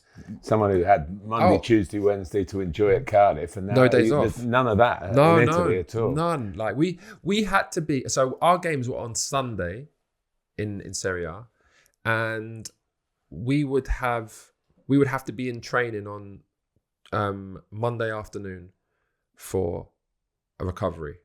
So you didn't really have days off. The only time you got days off is if the manager was like, you've done really well, or you might have played 2 games in the week before, and then he'll say you need to be in Tuesday afternoon. So like you get a day then. But generally, you're back in the gym. So I didn't know, when I first arrived there, we was warming up, right? And we was I was squatting weights. I was like, I've never done weights in my life. At Arsenal, like, there was an amazing gym there. But when like Don Howe and people like you used to say to me, I'll go to the gym. I'll be like, yeah, I'll go to the gym. I'll take like literally a ball like that size and I'll be practicing the mini football. Yeah, the mini footballs. And I'll just be like juggling with the players. I didn't want to do weights. So like when I got there, it was like weights, strength, conditioning training, diet, like a dietitian was there, a nutritionist. And I was like, wow, like, this is really different now. Different way of different life. And I always say like now when I speak to people, I always say, if you get the opportunity to do something you love doing and travel while you're doing it, you should go and do it. Because I think the best part of life is traveling and experiencing different cultures. If you can experience different cultures and see the world and live your dream as well, doing something you love doing, why wouldn't you? And you met your wife while you were there. And I met my wife there, yeah. So like it was great. And yeah, it was funny because we were just talking about it last night, myself and her. Like we were saying, when she first met me, she was like cooking me fish. I was like, I don't eat fish. She'd cook me a salad. Don't eat salad. Vegetables. Don't eat vegetables. What do you eat? Like what kind of thing do you eat then? And I'm like, oh, like my mum used to get me like Chinese on Friday, hula hoops, Rolos. Like it was like my diet was terrible. And then when I got to Italy, like I started to understand and learn another way of life, a different lifestyle, you know, the healthy parts. And it was good for me because, again, I think throughout my career... Did you learn Italian? I tried to. I'm going to know what? I can get by. I can get by. Yeah. I can get by. When I was living in Italy, it was a lot better. But now, like, I could... If you drop me in Italy, I could live in Italy. Oh. I wouldn't need to use my phone to get... You know, I can get by.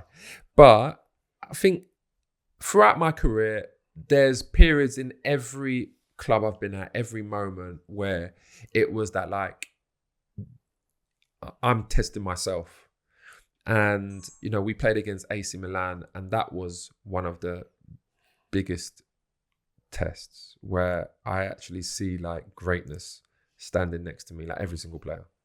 And I was like, wow, like, Maldini, Costa Curta, Cafu, Kiladze, Pirlo, Seedorf, Gattuso, Kaká, Shevchenko, Inzaghi. Like, in my mind, I was like, you know, like, it was kind of like the pinch yourself moment. Am I really playing against these players now? Out of body experience. Out of body experience. Yeah. And it was like, right, I just want to play well. If I'm going to play a crap season, I just want to play well in this one game against Maldini. Because in my mind, and he still is to this day, he's the best defender ever. But this particular game, I just wanted to play. So I just I was playing as a striker. We played the one up front. But I kind of maneuvered my way around Maldini a lot just because I wanted to play against him, you know? And it was a good game and I played well. I had a really good season that year. When I say had a really good season, I mean season in terms of performance. It's not like goals, because I didn't have a great season for goals, but for performances, it was a good season where I got to know and understand the league.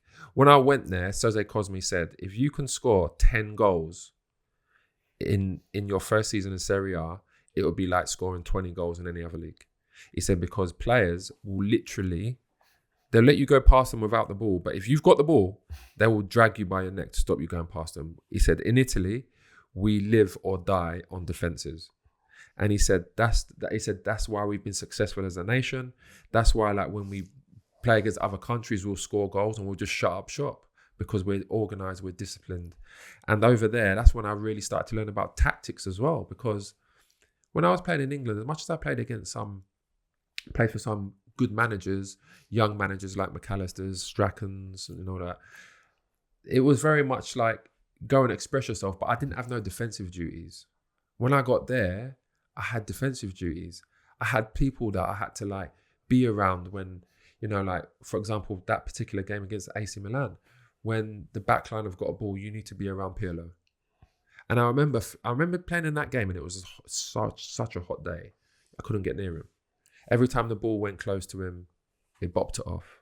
And then, like, when I'm getting tired, I'm like, oh, he probably won't get turned there. And then he got turned, and then just thread a ball through, and they'll have a chance. And it's like, Jay, like, you know, kind of thing, shouting at me. But that's when I started to understand and, like, progress. But traveling was a big part of my career, and I loved pretty much every country I went to play. I learned something, and it was good. And notoriously, of course, in Perugia, you met and played with Colonel Gaddafi's son. Yes, I mean, again, like, I don't, at the time, I had no idea about politics. I barely knew anything about life, let alone politics. But one thing I did know is that when I went there, I didn't speak the language. He didn't speak Italian either. And he was a part owner of the club, and he's part owner of Juventus as well at the time. So, like, when we was there on pre-season duty, I was with him a lot because he spoke English, I spoke English. There was a few other players, Christian Obodo, who's Nigerian. We had a Greek player and an Australian goalkeeper, spoke English, but there wasn't many people, like, especially the Italians, that didn't speak great English. Ravanelli came afterwards; he spoke English.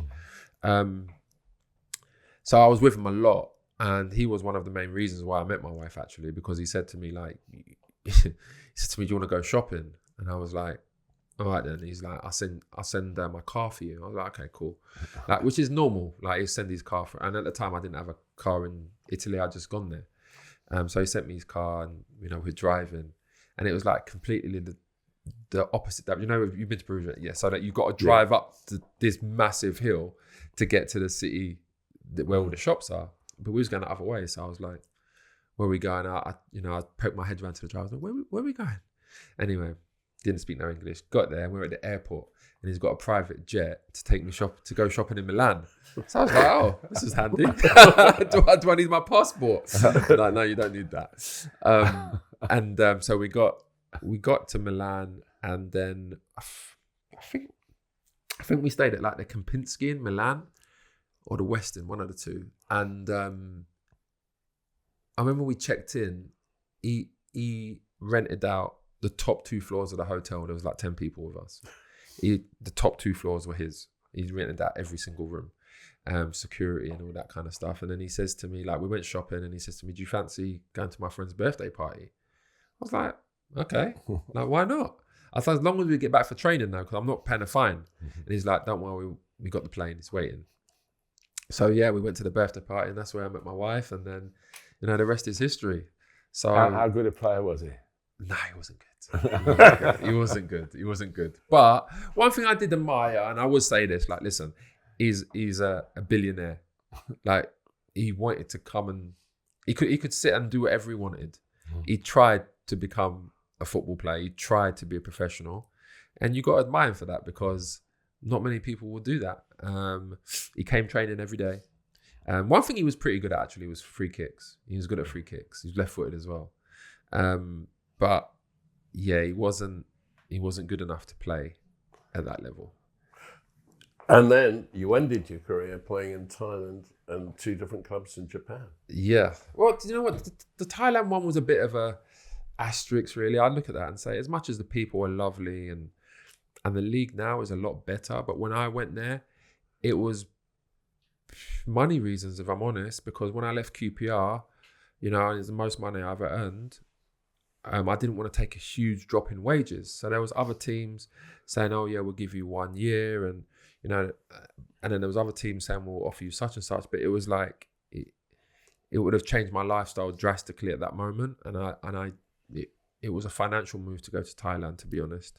But then when I was there and I was earning the money, I realized that it's not all about money because I wasn't enjoying my football. And I was like in my early 30s and I was thinking to myself, it's too soon for me to be in complete retirement mode because the standard of football was poor. It wasn't really organized that well. It was like being on holiday. Training was at like 5 o'clock every day because of the humidity and the heat. So like, you end up just sunbathing by a swimming pool or, you're going to shopping malls and stuff like that. So it wasn't really like I was, football was secondary almost because I didn't feel like I had to have myself in peak condition to go and perform. So then it got to a point where I said to my wife, I said, listen, this ain't working for me. I have to like go and play at a high level. Otherwise, I'm going to look back at my career and say I wasted years and I don't want to. Like I wasted too many as a kid when I was mucking around and doing silliness. So I want to make these years important to me and make them, have some sort of value when I look back at my career. So I went into the club and I just said to them, listen, I don't want to be here. You don't have to pay me. You can just tear up my contract and I'll just move forward. And they didn't like that at all. But then I said to them, I can't be here. You're not going to get nothing out of me. I'm not going to play. And in the end, they ended up agreeing to that. And literally like 2 days later, I was sitting in the hotel and I bumped into an agent who was like, he was half English, but half Japanese, but he lived in Japan. And he said to me, would you be interested in playing in Japan? And I was like, oh God, is this going to be another like Thailand thing? I was like, I don't know. I said, what's the standard like in Japan? And he was like, it's the best league in Asia. And I said, but I got told that when I came to Thailand. He's like, this is a circus compared to Japan. And I was like, all right then. I said, who's playing there? And he was like, Diego Forlan's there at the moment.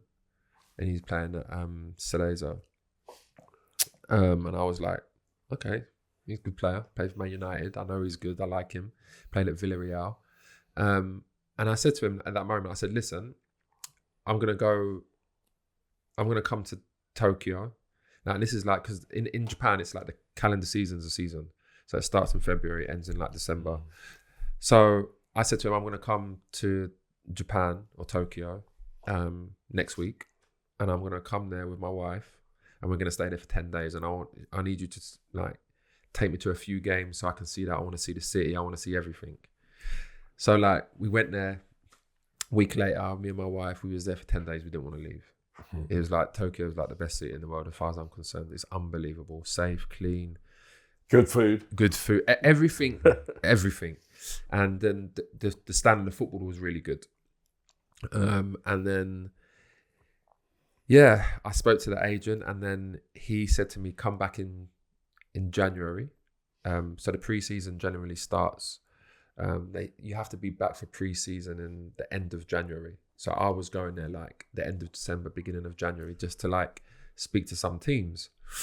And we got there and we spoke to a few teams, but over there it's a bit different. The structure's different. So like your main sponsor, if you've got like Mitsubishi, that's going to be the club with like the biggest budget, or Toyota or Panasonic. So like you might be one of the best teams in the J1, like the equivalent of the Premier League, but your budget might be really small, which means like players like me, I'm not going to go and accept that kind of money to go and play. But at the same time, I knew that I wanted to be in Japan to play, because I looked at it like, if I do well in Japan, this is going to give me longevity. Like I could come back and I could play in the champ, and maybe get 2 years here and there, but I need longevity because I want to play. Like I was blessed that I never had no injuries, so I want to play into my late 30s.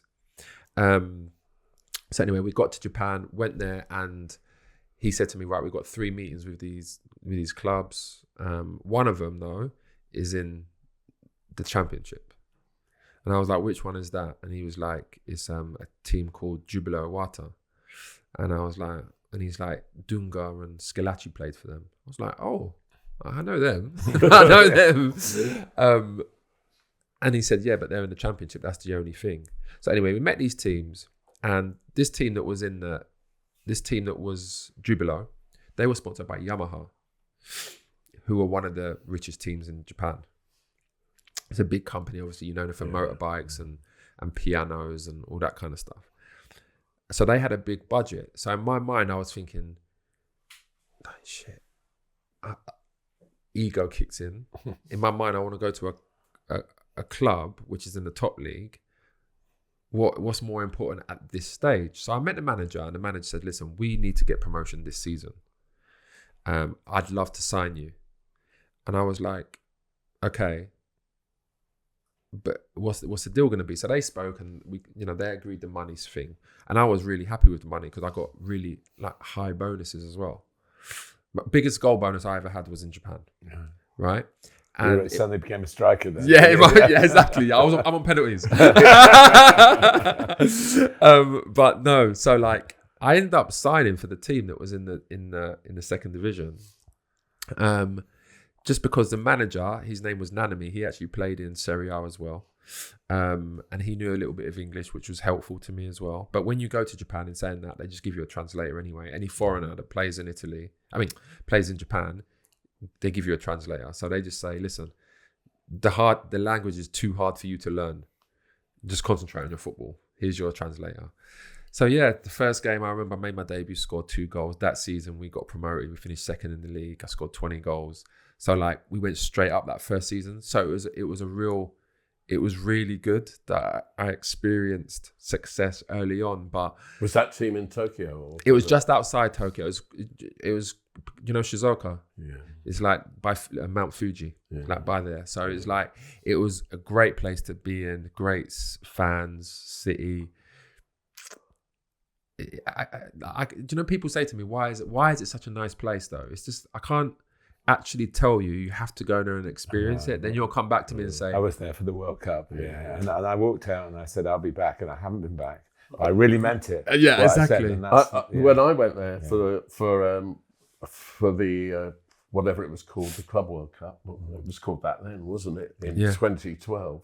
The biggest shock I got was that they drive on the left-hand side of the road like we do. I know. I was the same as well. I was the same when I got there. I was like, oh, can I use my English license here? They was like, they give you people that come from England, they give you a license for free. You don't have to do a test. because it's the same side of the road, which is great. But it was a great decision. Again, that kind of decision was like the kind of decision I made when I was going to Cardiff, because at the time I needed a good move that can give me like longevity, and it was just the perfect decision because I ended up staying there for like 6 years, and it was great. I moved to Sapporo afterwards, 2 years, and that was where David Beckham scored in the stadium, the free kick. So that was a big deal as well, because when I got there was like the last person to score in that goal was David Beckham from England. Like, are you going to score more than him? I was like, I think so. But that was great to go and live there as well. All the stadiums were like all the World Cup stadiums.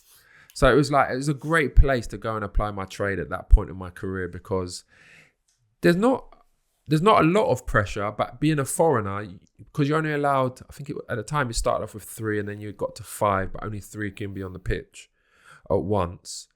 The foreigners are like the tipping of the iceberg. Like, you can have a good team, but your foreigners are the ones that bring you success. So like most of the clubs will have like foreign strikers or like midfielders, like in the spine of the team, because Japanese players, the wingers, fullbacks, midfielders, number 10s, they're like really good, like technically very good, nippy, fast, good end product. But then through the spine of the team, you might want someone like myself up front, or a strong defender. And they had like a lot of Brazilians went there because Zico was so successful, Dunga was so successful in the J League. So a lot of Brazilian players play in Japan. And again, for me to be there, and then you start seeing the likes of Iniesta coming over, Torres coming over, Sampa, Vermaelen, all these kind of players coming over, it showed the quality of the league, because now you're playing in there, and I'm playing against, like we played against Kobe actually, and it was my last game that last season before retirement, and I ended up swapping shirts with Iniesta. I wasn't really one for swapping shirts, but I just thought, if I'm going to play against anyone and swap shirts with anyone, it's going to be Iniesta, because he's an all-time great. And even then, he couldn't run like he was before, but like the way he navigated himself around the pitch, his first touch, his vision, just like unbelievable. But it was great to go there and experience that. It's been a wonderful career, and you're doing many things now in the media. And honestly, it's been a real privilege to hear your story today, Jay, especially as I was there sort of at the beginning of it. But do you ever sit back and think, wow, I'm very proud of this, I achieved this, I did this and that. What would have happened if I hadn't thrown the shirt? Yeah. What do you think would have happened? I genuinely think I would have played. I would have played at least. I reckon I would have played about 100 games for Arsenal. Because I don't think Wenger loved me as a player, and he was one of those people that I think at the time when I used to go to training, he was always that person that he would go out of his way to come and speak to me and put his arm around me. So I know that he wanted to I was one of those players that he wanted to push through and bring through. And I just felt like, looking back at it now, if I hadn't have thrown my shirt, I definitely would play for Arsenal for years. Because I think I would have been, I would have submerged myself in that team, right? With those kind of players. When you're around the Bergkamps and the Henrys every day, you can't help but improve. Again, it just rubs off on you. You start learning from other people. You start, But you got to get games again. You got to get in their place. Yeah, and I'm not saying I would have been a regular or whatever, but I definitely would have been in the squad, because there was players that weren't better than me that were in the squad.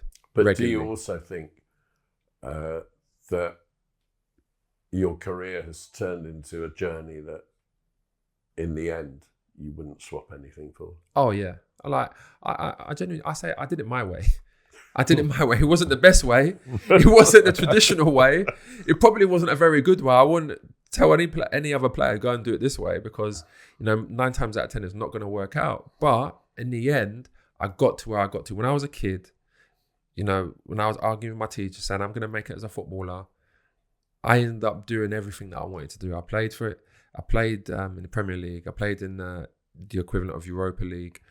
I played in Serie A. I played for my country. I earned money, and I'm comfortable. I got to achieve everything. Looking back, if I hadn't have done that, I would have had the same career, but just at higher heights for longer, more consistently. But I wouldn't change nothing, because that's what made me into the person I am today. I think the knockbacks, the ups, the downs, has made me into a better person today as I'm sitting here than the person that I was growing up. Because the person that I was growing up, I mean, like, we laugh about it now. We still have our Christmas party every year. That FA Youth Cup team, we still meet up every single year in December. We have our Christmas party. We laugh about all the times, you know, we laugh about my behaviour, other people's behaviour. It wasn't acceptable. And, you know, I ain't got nothing against the likes of like Liam Brady, Don Howe, Neil Banfield, none of them people, because I know what I was doing at that point in my career was wrong. It wasn't the right way. But at the time, I didn't have no guidance, no one to really put me on the right track, no support system to say, you can't do this, someone to go and speak to, someone that can understand my life and where I was coming from. They have that now, which is great, and I'm happy for them. I have a question for you.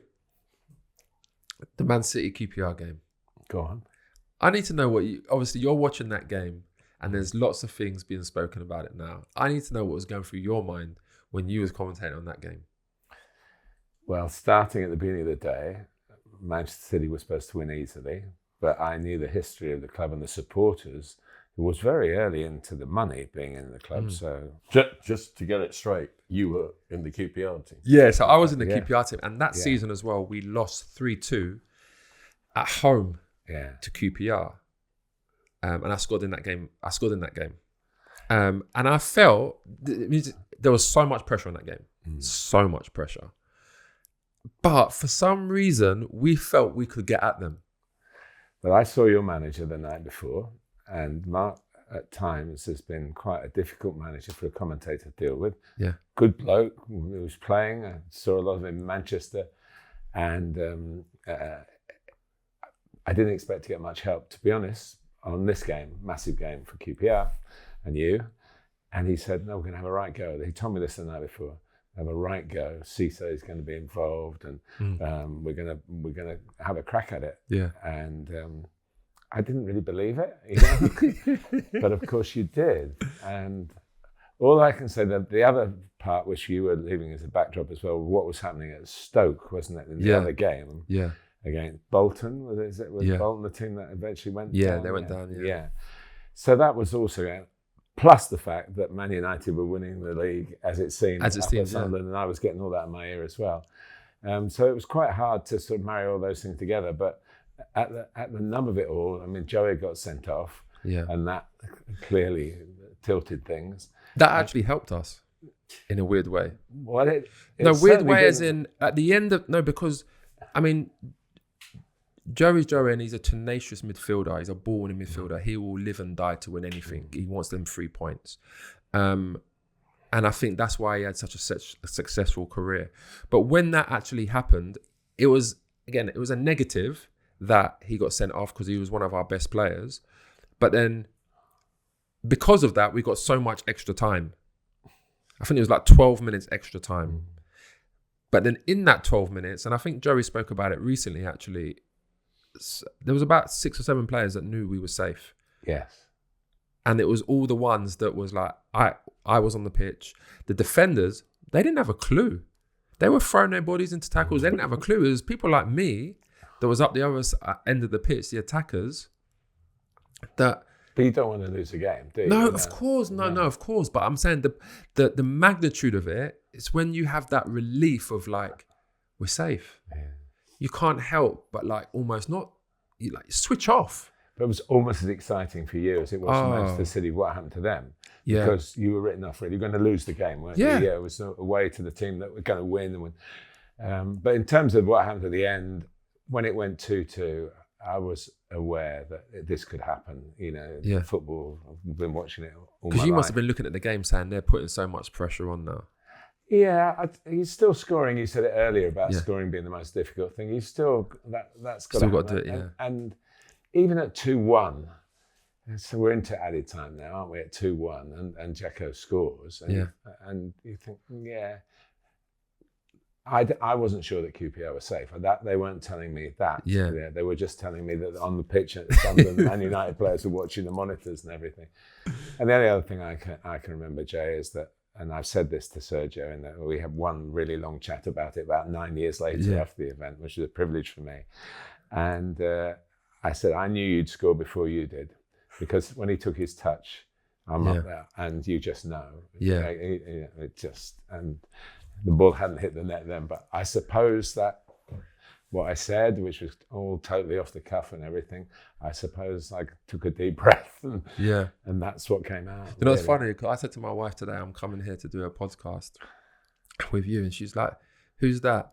And I was like, oh, do you remember the QPR game I played in, the commentator that said like, like that? Shit, I know him. And I was like, you've become famous because of that. Because I'd done it 38 years and I became an overnight sensation. I know. I was like, but it was again, it was just one of those games. And now when I go into Sky every day, it's got it on the window there, like the goal, and obviously the way you said it was like, it's iconic in Premier League history. Like, it's amazing other people's judgment. I just do what I do, and if people feel it's the right thing, the deep down, if you're probing my soul, the deep down feeling is, thank goodness I didn't mess it up, because commentary's not an exact science like playing. But that's why you're one of the best ever. Well, just definitely. So I've been listening to Neil too much. Can we end this then with you saying what was your Aguero moment football? Football wise.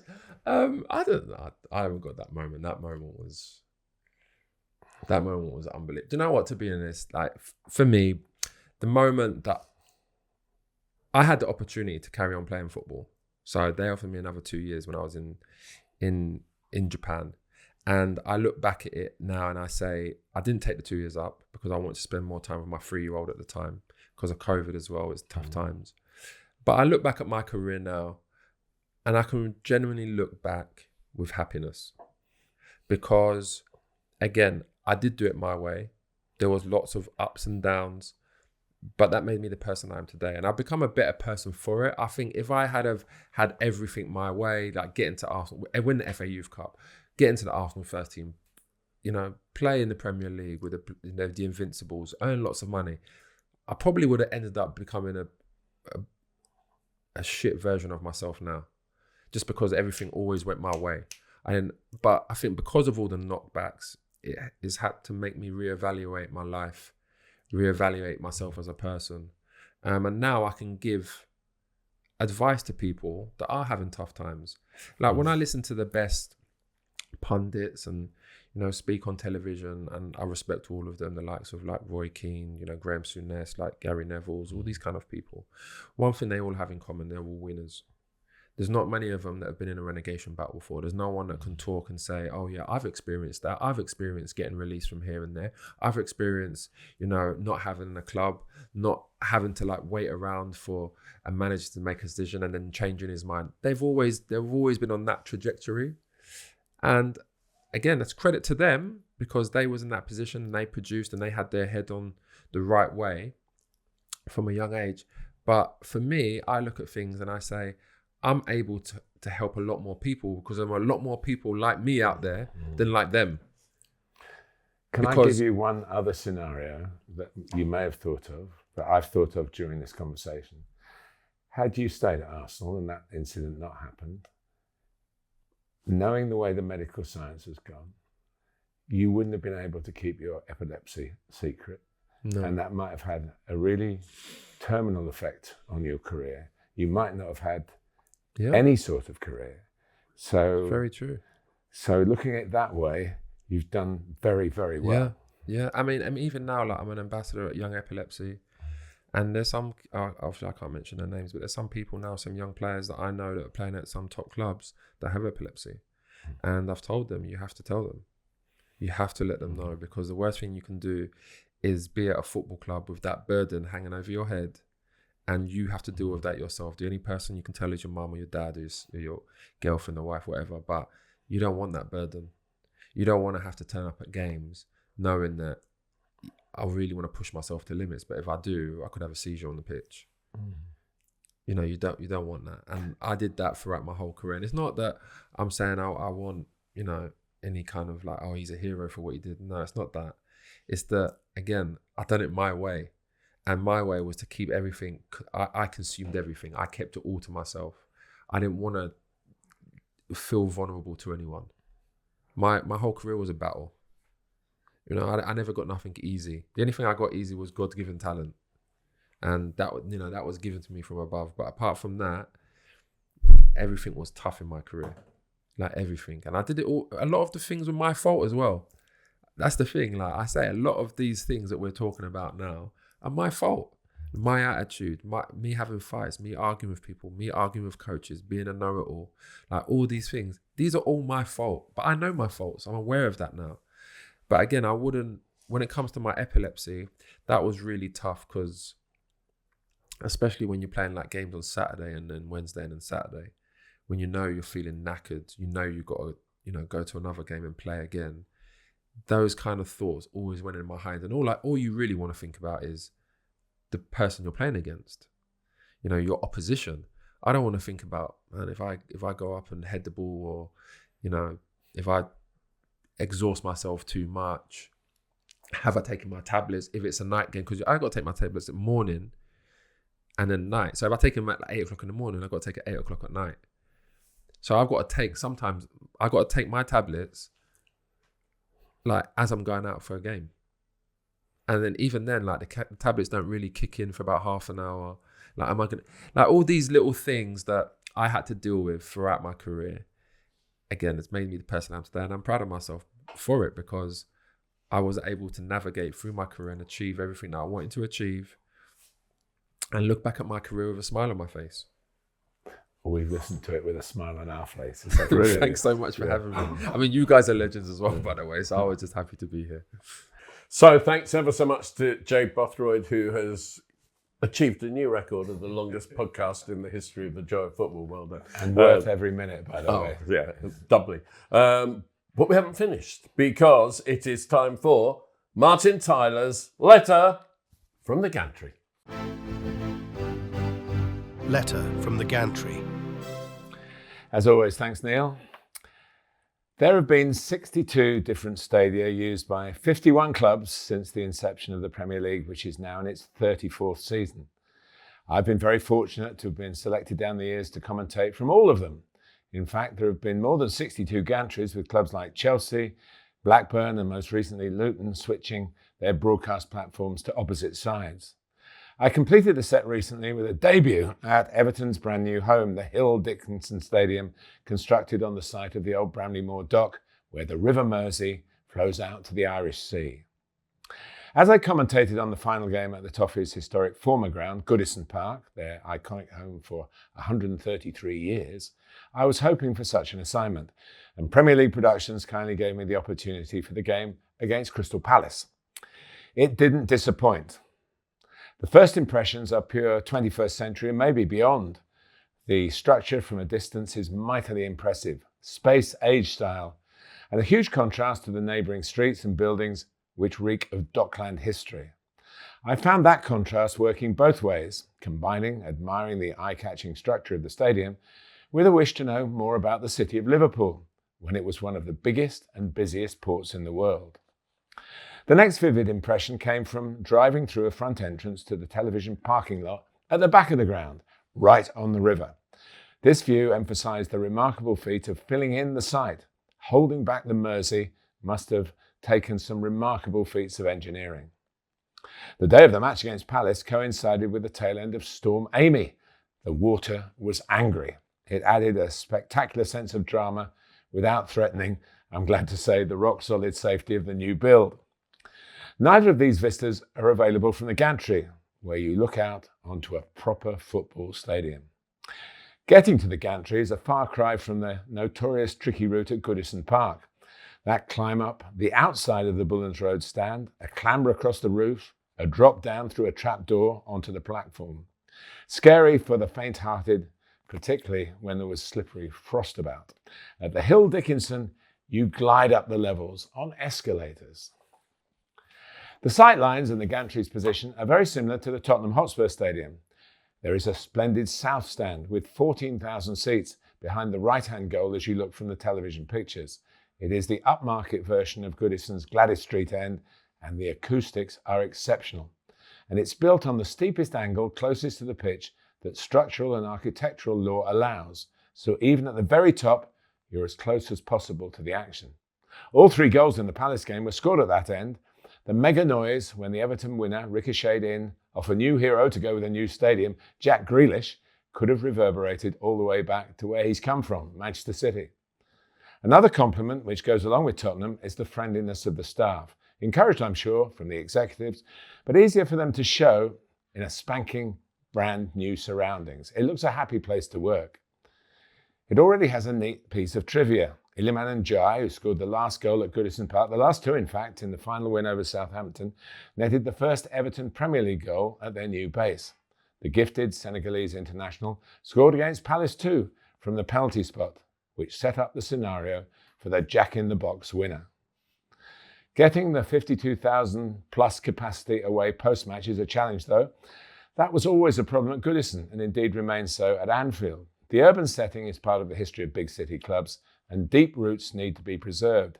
A previous Everton plan for an out-of-town ground never got off the ground. People of my age might be reminded of 2 footballing Jimmies who left their mark on the game. Hill, player, manager, negotiator, television presenter and pundit, and Dickinson, who won 48 England caps, played 743 league games for Portsmouth, winning 2 championships in the process, and honoured with a statue outside Fratton Park. The naming of Everton's new ground might be the only aspect of the project which didn't go down particularly well. However, sponsorship is essential for the football industry, and well done to Hill Dickinson, an international commercial law firm based in Liverpool, for stepping up when the ground naming rights were available. I hope they don't mind my, albeit very tenuous connection to football's past, as they give considerable financial backing to Everton's future. And don't forget, you can read Martin's letters on our Substack site, substack.com, under the title The Joy of Football, and my angry musings in there, which are very rarely joyful and are normally joyless. He's accurate, I'm afraid. Substack, you can of course subscribe to the podcast, and you can get closer to us by getting it on the Patreon. But let's not talk anymore because we've taken up enough of your time already. From Jay, from Martin, it's Goodbye. Goodbye.